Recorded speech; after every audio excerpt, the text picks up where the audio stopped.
Graça e a paz a todos. Eu sou Marcelo e hoje vamos apresentar a parte 2 de um estudo que nós já havíamos iniciado, onde tratamos sobre corpo e igreja. Vou deixar na descrição desse vídeo, caso você queira dar uma analisada. Vamos estudar hoje sobre 7 cartas que o apóstolo João escreveu às 7 congregações da Ásia Menor. Talvez você já tenha visto diversos estudos ou pregação sobre o assunto, mas nós fizemos uma pesquisa aprofundada, fatos históricos, e talvez isso venha a complementar aquilo que você já sabe, ou que talvez te vá direcionar para um novo entendimento. Para que a gente venha a dar início, nós vamos ler a introdução lá no livro do Apocalipse, no capítulo 1, que diz assim: a revelação de Jesus Cristo, a qual o Eterno deu para mostrar a todos os servos as coisas que brevemente devem acontecer. E pelo seu anjo as enviou e notificou a João, o teu servo, a qual testificou da palavra do Eterno e do testemunho de Jesus e de tudo que tem visto.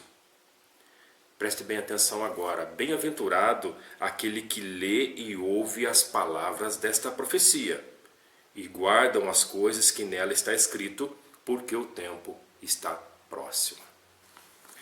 Nós entendemos e bem sabemos que o apóstolo João, depois de muitas perseguições, ele foi preso na ilha de Patmos, na região da Ásia Menor, né?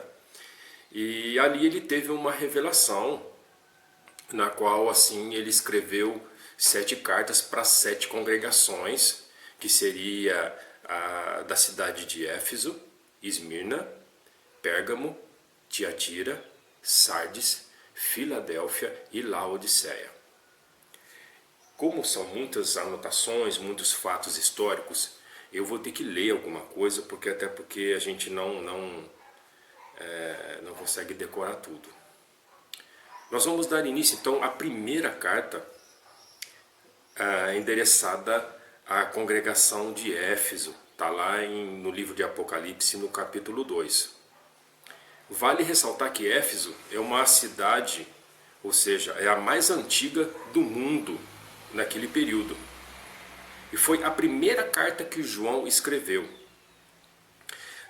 O período que João escreveu é um período que representa a representatividade da igreja, desde a sua fundação até a volta do Messias. São 7 fases da igreja cristã. O Senhor então ele pegou 7 características da igreja da época e profetizou ao longo da história. E é justamente nesta cidade em que João, depois que ele recebeu o indulto, ele escreveu o seu 4º evangelho, lá em Éfeso. Paulo também pregou em Éfeso também no período romano. Lembrando que Éfeso, eles cultuavam a deusa Artemis ou a deusa Diana dos Efésios. Paulo esteve ali por aproximadamente 2 anos estudando, pregando o evangelho na escola de Tiranos. Vamos então para a narração. O que João então escreveu para a igreja de Éfeso? Vale lembrar que esse é o período da igreja dos apóstolos, a partir do ano 1. Tá? Assim diz aquele que segura as 7 estrelas em sua mão direita e que anda em meio aos 7 candelabros de ouro. Conheço a tua conduta, a tua fadiga e a tua perseverança.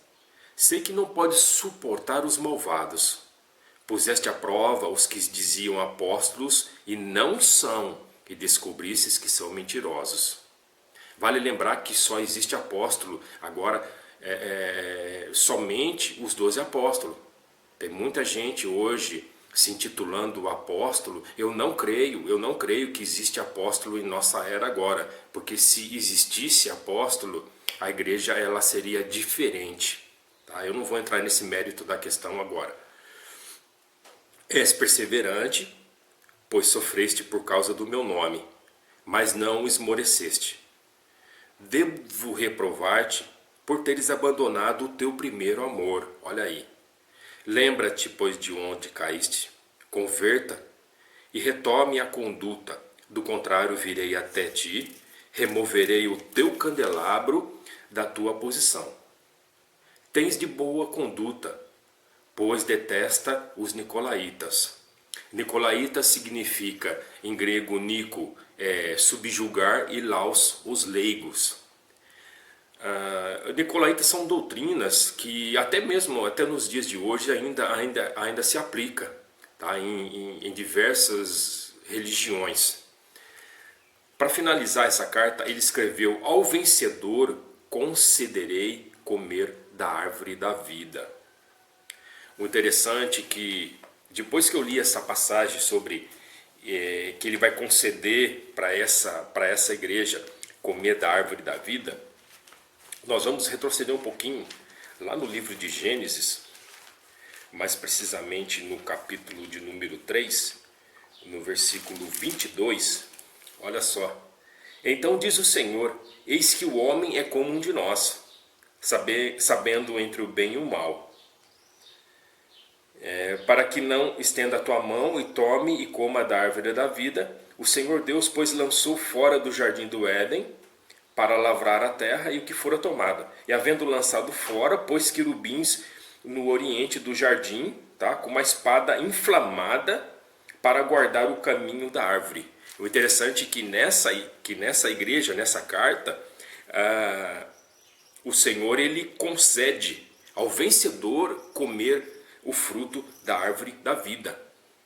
Tá? Então essa carta foi especificamente então escrita para Éfeso e representa, tá? Traz à luz e representa o primeiro período da igreja dos apóstolos, tá? A igreja dos apóstolos. Agora nós vamos então partir agora para a segunda carta.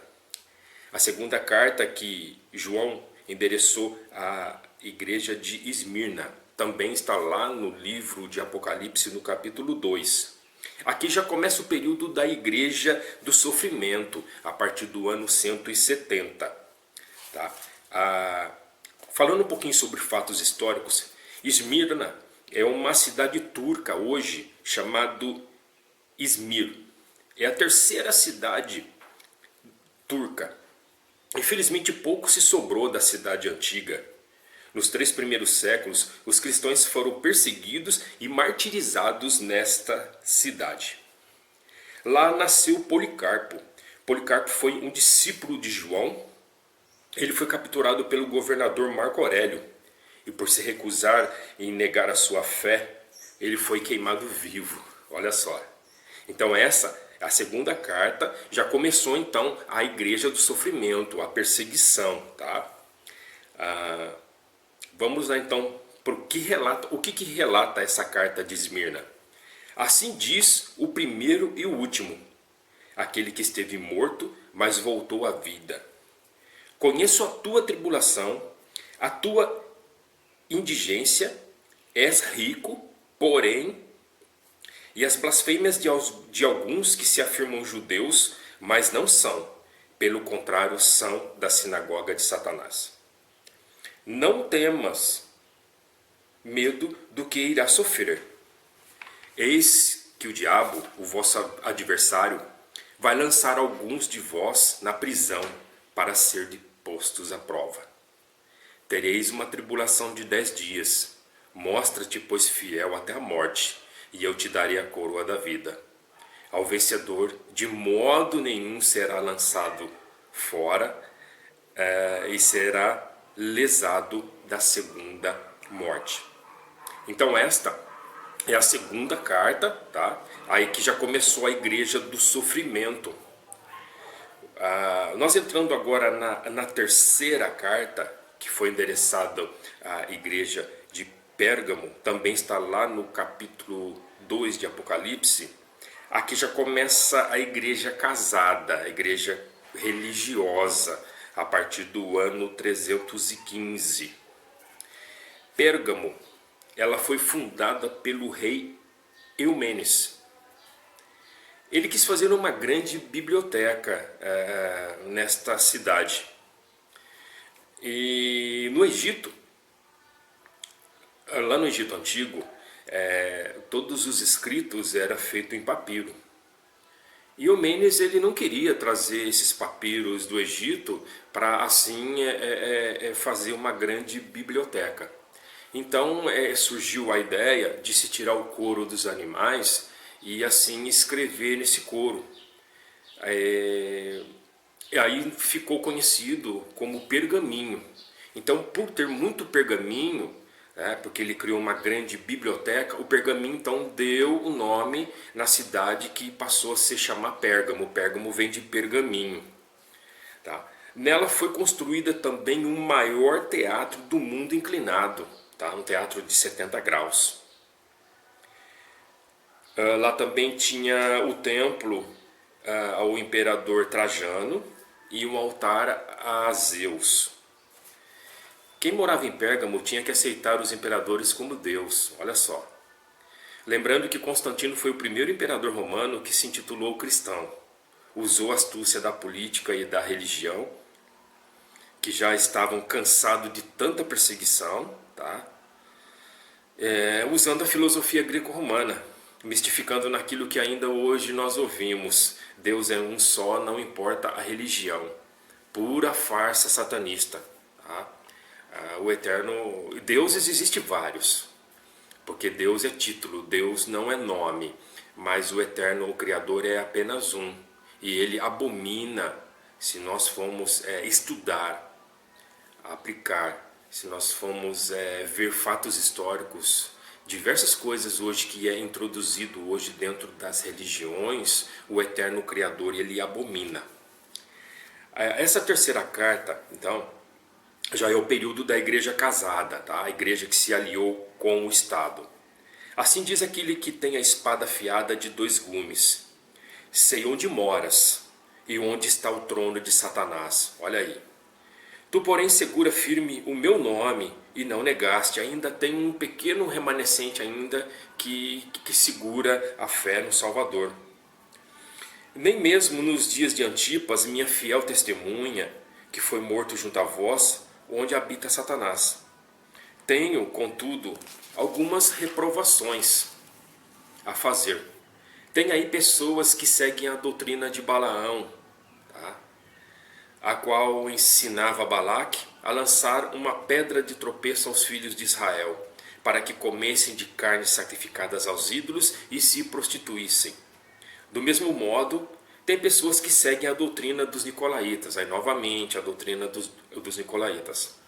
Converta-te, pois do contrário virei logo contra ti, para combatê-los com a espada da minha boca. Ao vencedor darei do maná escondido, e lhe darei também uma pedrinha branca, na qual está escrito um novo nome que ninguém conhece, exceto aquele que recebe. Eu fiz uma pesquisa, historicamente, na época do Império Romano, quando as crianças elas nasciam,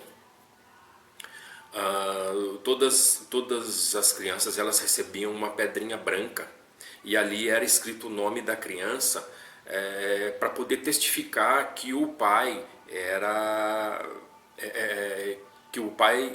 realmente era pai daquela criança. Então, quando se faz ênfase a essa pedrinha branca, era o costume romano da época, que se usava uma pedra branca para escrever o nome das crianças. Então, cada pai que portava daquela pedrinha, automaticamente ele seria o pai daquela criança. Tá? Vamos partir então agora para a quarta carta. Eu estou sendo bem breve, que eu não quero tomar muito tempo, tá? Mas eu espero que seja de grande valia, de grande entendimento para todos. A quarta carta, agora nós entramos no período da igreja contaminada. Tá? Eu vou falar aqui diversos fatos. Não estou querendo assim atingir a fé de ninguém, tá? Mas esse período agora, que vai do ano 480 até 1515, nós entramos agora no período da igreja romana, tá? O catolicismo, a igreja contaminada. Esse período da Tiatira, historicamente, sobrou pouco da cidade de Tiatira, mas através da arqueologia se comprovou que eles trabalhavam com um tipo de metalúrgica onde eles dominavam a técnica do polimento do bronze e do cobre. Lídia, uma personagem mencionada lá no livro de Atos, ela era de Tiatira. Ela era vendedora de púrpura, pois nessa região tinha uma árvore chamada ruiva dos tinteiros. E a partir dessa semente que se extraía a púrpura vermelha. Então você vai ver alguns fatos históricos lá no livro de Atos sobre essa personagem Lídia, que ela vendia uma púrpura. Tá? Então era daquela região, tinha uma árvore na qual se extraía a semente, ela era tratada e saía uma tinta cor avermelhada. A quarta carta, então, a Tiatira,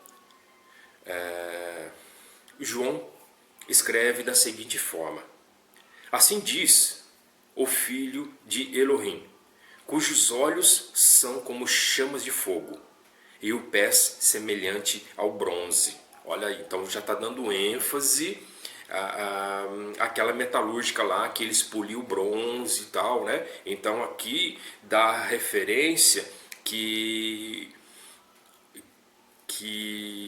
o próprio Senhor ele brilha mais do que o bronze e o cobre que eles poliam.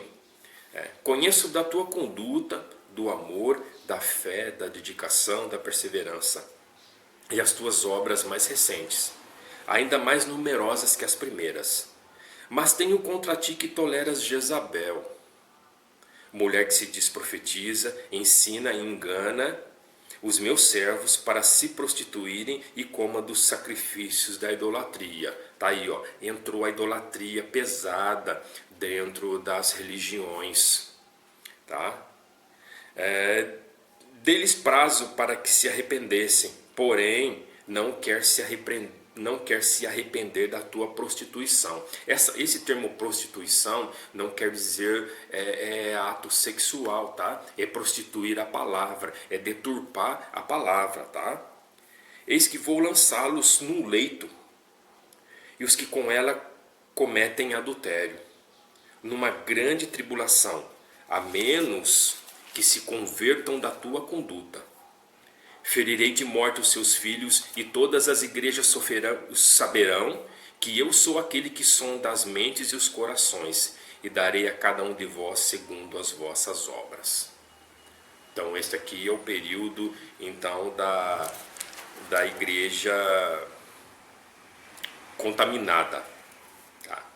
A quinta carta, agora a gente vai falar um pouquinho sobre protestantismo.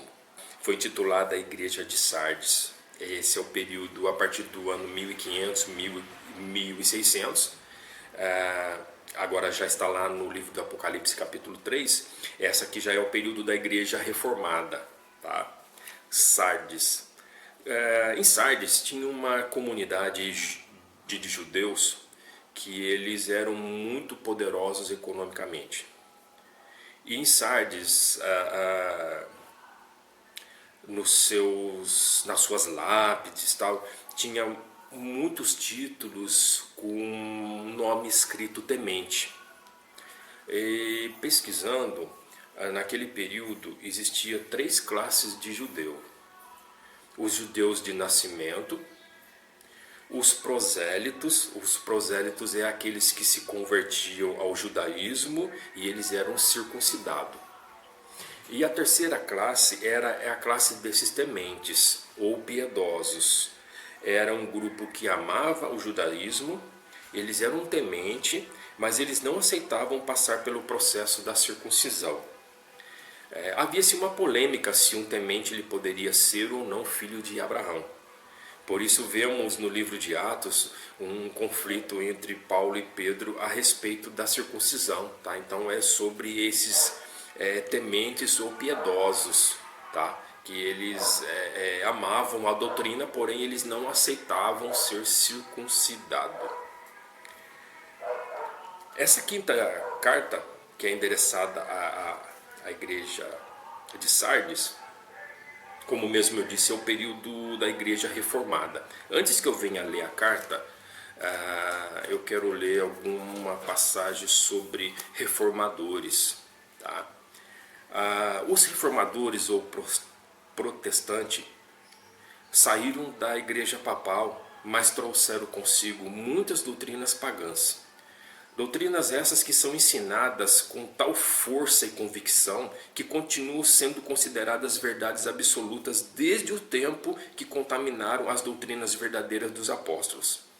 As falsas doutrinas são muito nocivas, pois resultam em uma igreja sem poder, que não transforma o mundo, mas é facilmente transformada por eles. Os reformadores ficaram diante de uma maravilhosa oportunidade quando se desvincularam de Roma no papel. Parecia que novamente a adoração mais pura e descontaminada, como era no início, estaria restaurada. Mas não foi assim. Trouxeram da grande e poderosa mãe mitos do paganismo. Eu creio que outra reforma hoje seria necessária para livrar a verdadeira igreja de todos os erros pagãos e retornarem ao primeiro amor e purificar principalmente os remanescentes. É necessário pesquisar, estudar, meditar. Os que não pesquisam não se aprofundam nas investigações, acabando sendo enganados por aqueles que se dizem ser portadores da verdade e o que não são. Hoje nós vemos aí diversas denominações, diversas religiões, e tudo isso são partidos, tá? São divisões. Como mesmo eu já havia dito lá atrás, diversos, eu não vou nem colocar membros, né? Mas diversos participantes de várias denominações, eles não se assentam junto para ceiar, tá? Para ter comunhão. Por quê? Porque cada um tem uma doutrina, cada um tem um estatuto, cada um tem uma facção, então isso é fora. Tá? Isso ele não provém do Altíssimo. Tá? Então essa quinta carta diz assim, então agora lá. Assim diz aquele que tem os 7 espíritos de Elohim e as 7 estrelas. Conheço da tua conduta, tens fama de estar vivo, mas está morto. Olha aí. Então essa daí é o período já da igreja reformada. Tá? É o reflexo de que hoje tem. Tá? Todo mundo acha que está vivo, mas está morto. Está morto espiritualmente. Torna-te vigilante e consolida o resto que estava para morrer, pois não achei perfeita a tua conduta diante do Eterno. Olha, eles fizeram todo aquele boom, toda aquela reforma, só que eles não chegaram no objetivo. Tá? Lembra-te, portanto, de como recebeste e ouviste. Observa-te, converta. Caso não, virei como um ladrão, sem que saibas em que hora venho para te surpreender. Contudo, há algumas pessoas que não sujaram as suas vestes. Elas andaram comigo vestidas de branco, pois são dignas. Aí eu já tomo um pouquinho a parábola das 10 virgens, tá? 5 prudentes e 5 insensatas. Ao que vencer, será vestido de veste branca, e eu jamais apagarei o seu nome do livro da vida. Proclamarei o seu nome diante do meu Pai e dos seus servos. Tem muitas linhas de pensamentos que acham que uma vez salvo, salvo para sempre. Mas aqui, contudo, aqui diz aqui que eu de maneira nenhuma riscarei o teu nome do livro da vida. Olha, se de maneira nenhuma riscarei, então a possibilidade de ser riscado. Precisamos ter muito cuidado, muita sabedoria. Tá? Agora nós vamos entrar nas 2 últimas cartas, que é o período que nós vivemos hoje, que é o período da igreja de Filadélfia e a igreja de Laodiceia. Tá? Eu quero que você atente muito para esses 2 períodos agora. Tá?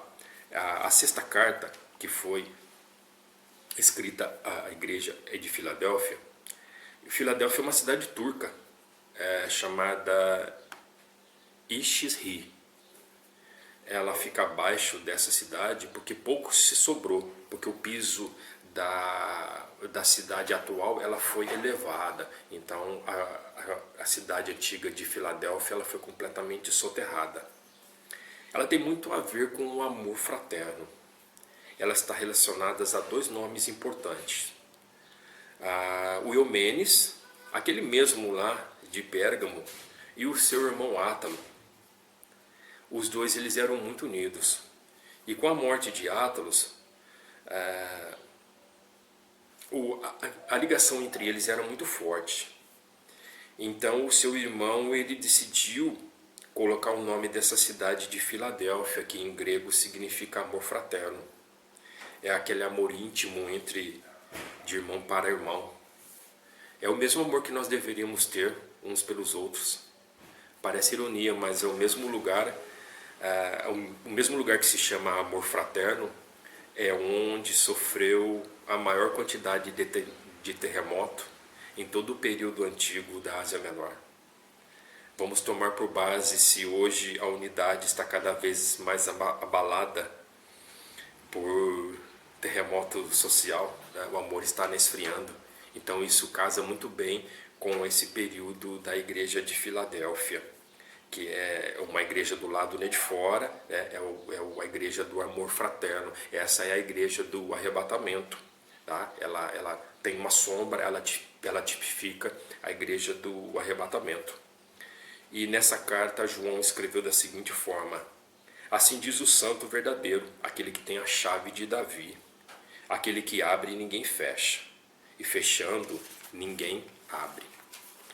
Conheço da tua conduta, eis que pus à tua frente uma porta aberta e que ninguém jamais poderá fechar. Isto nós vemos a referência lá em Apocalipse 4, tá? Pois tem pouca força. Por que ela tem pouca força? Porque os remanescentes, essa igreja fiel que não está contaminada, ela é um pequeno grupo, é um grupo muito pequeno, tá? São as primícias do Senhor. É por causa disso que ela tem pouca força. Mas guardaste a minha palavra e não negaste o meu nome, tá? Essa é a verdadeira igreja. Vou entregar-te alguns da sinagoga de Satanás, que se afirmam judeus e não são, pois mentem. Farei com que venham prostrar-te a teus pés e reconheçam que eu te amo. Visto que guardaste a minha palavra de perseverança, também te guardarei da hora da tentação que virá sobre o mundo inteiro, para colocar à prova os habitantes da terra. Eu entendo que esse é o período da tribulação. Existe muitas linhas, né, de pensamento, tá? Eu não quero entrar em muitos fatos, mas se ele vai guardar esse pequeno grupo da hora da tentação, então é alguma coisa relacionada a isso. É um povo que vai ser separado, que vai ser guardado. Eu venho logo, segura com firmeza o que tens, para que ninguém tome a tua coroa. Quanto ao vencedor, farei dele a coluna no templo do meu eterno, do meu Pai, né? E de lá nunca sairá. Escreverei sobre ele o nome do Eterno, o nome da cidade do Eterno, a nova Jerusalém que desce dos céus, da parte do meu Deus, e também o meu nome.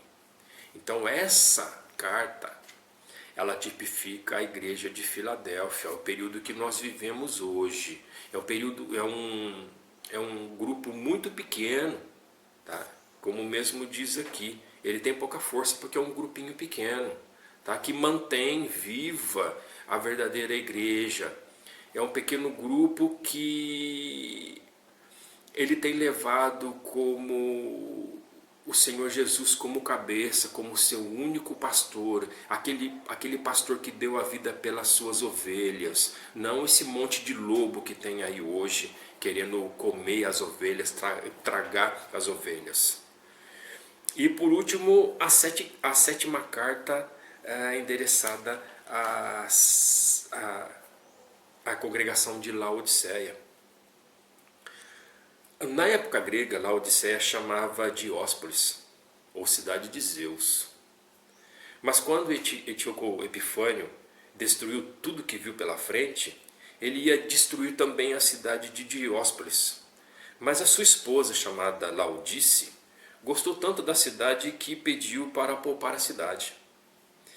Então esse Etíoco Epifânio, ele seduziu a cidade. Ele aplicou muito dinheiro, muita fortuna na cidade para ela poder prosperar. Ela trocou o nome da cidade de Dióspolis para Laodiceia, homenageando a sua esposa Laodice. E lá foi construída a maior escola de medicina da região, com especialidade em oftalmologia. Lá se produzia uma lã preta, uma das mais caras da região. Era o padrão da época, a lã preta era a moda da época. E apesar deles terem riqueza, uma escola de oftalmologia e uma lã caríssima, eles eram espiritualmente pobres, eles eram espiritualmente cegos e eles eram espiritualmente nus. Esta hoje é a igreja de Laodiceia.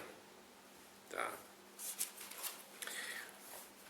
A sétima carta é essa igreja do julgamento, é a igreja da tribulação, é a igreja que vai passar pelo período da tribulação.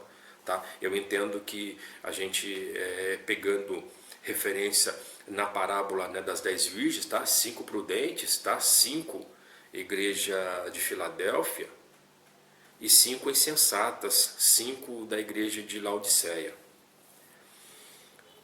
Assim fala o Amém e a testemunha, fiel e verdadeira, o príncipe da criação do Eterno. Conheço da tua conduta, pois nem és frio e nem é quente. Quem deras fosse frio ou quente. Assim, porque és morno, nem frio, nem quente, estou para te vomitar da minha boca. Esse é o período hoje em que as denominações elas caminham.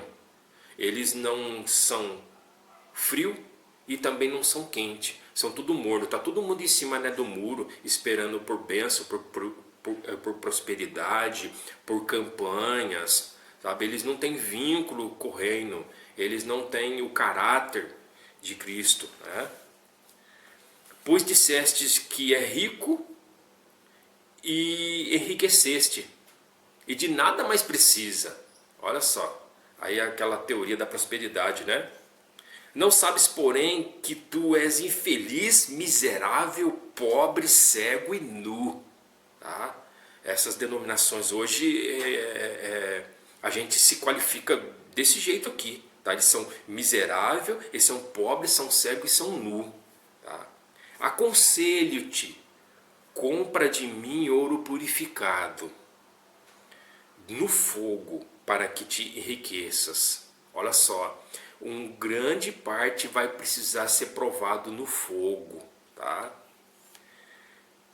Para que te enriqueças, para que você então consiga vestir com vestes brancas, para que te cubras e não apareça a tua vergonha e a tua nudez. E um colírio para que unja os teus olhos e possa enxergar. Olha só, então já dá ênfase àquela escola que era especializada em oftalmologia. Tá? O Senhor, né, Jesus, então, ele fez referência que esse povo que está caminhando em Laodiceia, eles estão cegos dentro de uma doutrina, dentro de uma doutrina humana. Então eles precisam de um colírio para que eles venham cair as escamas dos olhos e eles venham enxergar a verdade. Quanto a mim, eu repreendo e educo todos aqueles que eu amo. Tá? Realmente o Senhor, ele ama esse povo. Recobra-te, pois, o fervor e converta-te. Eis que estou à porta e bato. Se alguém ouvir a minha voz e abrir a porta, entrarei em sua casa e cearei contigo. Ao vencedor, concederei que assente comigo no meu trono, assim como eu venci e estou sentado com o meu Pai em seu trono. Esse é o período, então, da igreja de Laodiceia. Nós vivemos, então, hoje, 2 períodos. o período da igreja de Filadélfia, a igreja, a verdadeira na qual Jesus é o cabeça, um pequeno grupo que tem se mantido fiel, que não tem se contaminado com as práticas pagãs das religiões. E um outro grupo, Laodiceia, é aquela igreja que está mergulhada em doutrina, em filosofias de homens. Uma coisa que eu quero te falar, que esse grupo, tá, vocês podem até estar no período de Laodiceia, nós podemos até estar no período de Laodiceia, mas nós não podemos estar no estado de Laodiceia. Eu quero que você entenda, se você quiser criticar, pode criticar, não tem problema, aqui há liberdade, mas eu quero que você reflita tudo isso que foi dito. Tá? Religiosidade não salva, placa de denominação ela não salva, existe apenas uma única igreja, a igreja constituída pelo Senhor Jesus, na qual foi fundada sobre 12 apóstolos. Eu havia feito um comentário, eu não creio que hoje existe título de profeta, de apóstolo, porque se existisse, esses homens não estariam dentro dessas denominações falsas, pregando heresia, fazendo com que o povo tome água com açúcar. Reflita, meus queridos, reflita, pois o tempo está próximo. 2020 vai ser um período muito difícil, um período de muita perseguição, e que você venha realmente escolher para que lado que você está. Ou você se enquadra dentro da igreja de Filadélfia, ou você fica no estado de Laodiceia. Tome cuidado para que ninguém tome a tua coroa. Tome cuidado. Ore ao Senhor, busque entendimento, olhe para o Altíssimo, deixe as suas práticas religiosas de lado e se converta naquele que está vivo, naquele que é justo, naquele que é fiel. Eu quero agradecer esse momento em que nós estivemos aqui, que o Senhor, através do Teu Espírito, venha confortar o vosso coração, venha te dar ânimo, venha te dar entendimento. Que a graça e a paz do Altíssimo habite em tua casa e em tua família. Que você tenha no mínimo um 2020 que venha resplandecer a face do Senhor sobre ti. E que Ele venha te dar entendimento, luz e prosperidade. Não prosperidade financeira, mas que Ele venha te dar prosperidade de saúde, de entendimento, de conhecimento. E que você venha se humilhar perante o Senhor e que você possa ouvir e descobrir as maravilhas que Ele tem proposto para você. Eu te agradeço na paz do Altíssimo. Amém.